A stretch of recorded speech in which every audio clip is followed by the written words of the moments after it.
అందరికీ నమస్కారం. పల్నాడు జిల్లాలో పెట్రోల్ అండ్ డీజిల్ సంబంధించి ఎక్కడెక్కడ నిన్న మనకి షార్టేజెస్ వచ్చినాయి. 80% వరకు ఈరోజు పూర్తి చేయడం జరిగింది. 22 బంక్స్ తప్ప మిగతా అన్ని బంక్స్లో ఈరోజు సప్లైస్ ఇవ్వడం జరిగింది. మిగతా బంక్స్లో కూడా ఈరోజు రాత్రి కల్లా సప్లైస్ పూర్తి చేయడం జరుగుతుంది. అందరికీ సిటిజన్స్కి వాళ్ళ బంక్ సంబంధించి సమాచారాలు కూడా టైం టు టైం ఇస్తున్నాము. జిల్లాలో ఎక్కడ కూడా డీజిల్ లేదా పెట్రోల్ షార్టేజ్ లేదు. ఎవరు కూడా కంగారు పడకూడదు. ప్రయారిటీ వైజ్గా మనం ప్యాసింజర్స్ని, 2 వీలర్స్ని, 4 వీలర్స్ని మరియు రైతులని ప్రయారిటైజ్ చేస్తున్నాము. క్వారింగ్ సంబంధించి వెహికల్స్ని లో ప్రయారిటీలో పెట్టి ఆ బంక్స్ నుంచి కూడా వేరే బంక్స్కి డైవర్ట్ చేయడం జరుగుతుంది.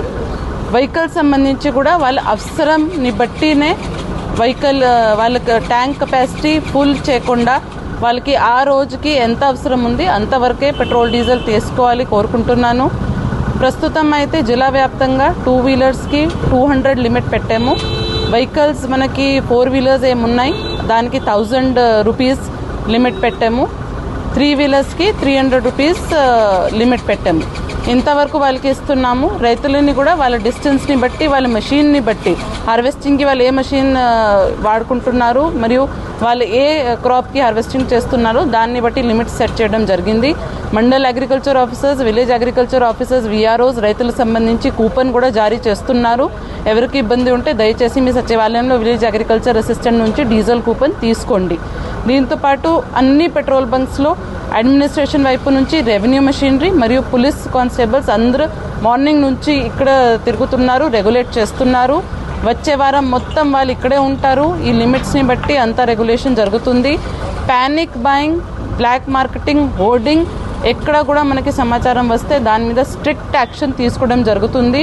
మార్నింగ్ నుంచి 2 చోట ఎఫ్ఐఆర్ ఫైల్ చేయడం జరిగింది. కొన్ని petrol bunks, diesel bunks black లిస్టింగ్లో కూడా పెట్టడం జరిగింది. ఎందుకంటే వాళ్ళు వేరే వైపు మనకి లిమిట్స్కి కంటే ఎక్కువ వాళ్ళు డీజిల్ జారీ చేశారు కొంతమందికి. కాబట్టి అది సస్పిషియస్ ట్రాన్సాక్షన్స్ జరిగినాయి కాబట్టి వాళ్ళ మీద కూడా స్ట్రిక్ట్ యాక్షన్ తీసుకోవడం జరిగింది. కలెక్టరేట్ కంట్రోల్ రూమ్లో కూడా కాల్ సెంటర్ ఓపెన్ చేయడం జరిగింది. ఏ సిటిజన్కి కూడా ఇన్ఫర్మేషన్ వస్తే బ్లాక్ మార్కెటింగ్, హోర్డింగ్ సంబంధించి దయచేసి ఆ కాల్ సెంటర్కి కూడా ఇన్ఫర్మేషన్ పంపండి కోరుకుంటున్నాను.